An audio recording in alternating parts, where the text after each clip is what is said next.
Là, présentement, il y a des consultations publiques qui sont en cours. Pouvez-vous nous expliquer en gros en quoi ça consiste? Ben, dans le fond, c'est une action qui fait partie de notre projet de plan de mobilité durable et d'électrification pour la région. Ça a été annoncé là, en début d'année 2021. C'est un financement qu'on a reçu de Climat Municipalité qui, dans le fond, le projet, c'est de rédiger un plan de mobilité pour la région pour les prochaines années, se donner une ligne directrice au niveau là, des décisions puis du développement qu'on peut faire là, au niveau de la mobilité durable puis de l'électrification. Afin de rédiger un plan qui est, je dirais, qui répond bien aux citoyens, ben, on a besoin de consulter la population. On a une tournée des MRC qui a été faite dans les dernières semaines. On a eu des rencontres dans chacun des territoires avec des intervenants régionaux puis des intervenants locaux qui ont, je dirais, un mot à dire, qui ont un impact sur les décisions qui sont prises au niveau de la mobilité. Donc, on avait des gens, des MRC, des municipalités en aménagement, des regroupements communautaires. Donc, il y avait vraiment beaucoup de gens autour de la table pour brainstormer sur comment on voit le développement de la mobilité au niveau de la région, amener des idées au niveau des outils qu'on peut développer. Puis là, on applique le même, dans le fond, la même démarche, mais avec les citoyens. C'est ouvert à tous.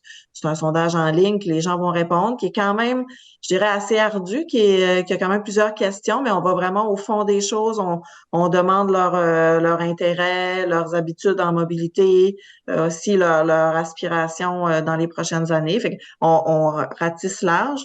Puis on touche aussi beaucoup d'outils, comme je disais tantôt, mais on pose des questions sur les habitudes de covoiturage, sur les possibilités d'utilisation du vélo électrique, de l'autopartage, le transport en commun. Fait qu'on on touche un peu tous ces sujets là, au niveau de la mobilité durable là, pour la région. Puis les gens, ils ont jusqu'à quand pour répondre au sondage? Jusqu'au 18 décembre. Ouais, puis présentement, là, la réponse est très positive. On est content. Il y a on remet là, des prix là, qui seront tirés là, à la fin là, pour qui va être tiré auprès des gens qui auront répondu au sondage. On donne des billets, puis aussi comme un certificat cadeau de la régie qui va pouvoir être utilisé pour nos différents services. Là. À l'été, on lance la saison de vélo électrique là, qui aurait dû être lancée là, cette année, mais qu'on a eu du retard là, dans la livraison d'équipements. Donc, les gens pourraient utiliser ce certificat cadeau-là pour utiliser les vélos l'été prochain ou pour louer la voiture qui est en autopartage ou pour l'accès au transport en commun régulier. D'accord. Là, c'est la période des fêtes qui s'en vient très bientôt, vraiment non pas. Là, c'est le retour des navettes Via Rail pour la période des fêtes. Oui, donc retour des navettes c'est pour la saison des fêtes, on est content. Puis c'est aussi un retour à, je dirais, à l'horaire régulier d'avant pandémie.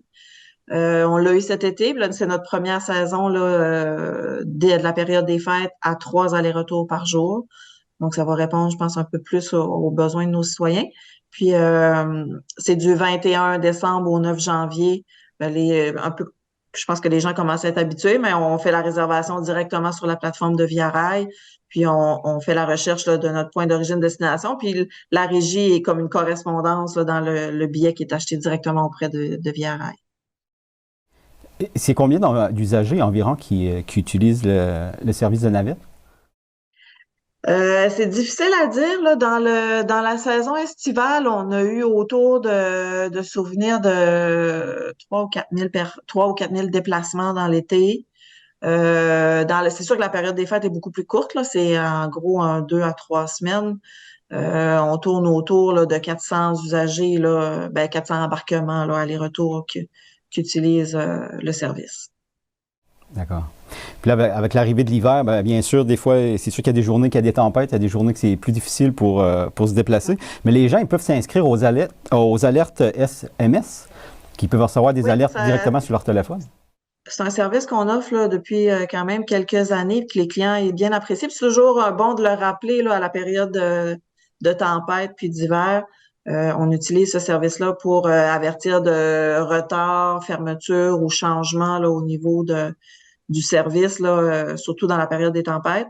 Donc, on invite les gens à s'inscrire par notre site Internet. C'est très simple. On donne un courriel, un numéro de téléphone, notre nom, puis on détermine dans quel secteur on souhaite recevoir les alertes. Puis les gens trouvent ça bien pratique là, dans la période d'hiver.